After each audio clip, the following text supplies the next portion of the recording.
लेंगा की power minister TH. विश्वजितना फोंदोखिबदा मानव खुनाई अमगिदमक मियामगी लुचिंगबा हिजम इराबोटना पामलंबा थबक थोरमसे ngasiगी मिरोलना थौदांग लौदुना पांगथोकपा हाइबसे तंगाई फदबने लेंगागसिना पाइखतलिबा थबक थोरमसिंग असे खुनाई मियामगी याइफनबने चटनादुना लेरकलबा चटनाबी अमाबु नियम चुमना चटनाहनबा हाइबसे फै फते हाइबदु मयेक सेंगना मियामना नैनबा मथौ ताई हाइना मखा ताखि तसेंगना अखोन माना खलंबा वाखलोन मदुदी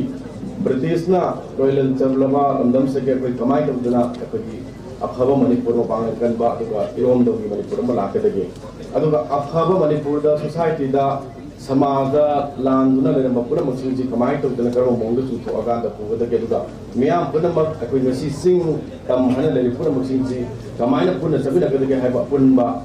अमगी सागलंबा मा स्ट्रेंग पुनमक अदु वाखलोन दु ngasi mai kuna madumag chop chana pangthopong amabra action otopong amabra ngatong amabra habase akone khanningai matam oire aduga masi ngasi selection bill honorable chief minister na phai opona maching sigi akoi legi amagi natana akoi ngasi mami khara tawa puramba mamangda akoi political rajniti waklon pusalaga thamba wafam nataba akoina bridging the gap haiduna akoina leiba sigi nongthom birena palapa sarkar gi matungdagi akoina masi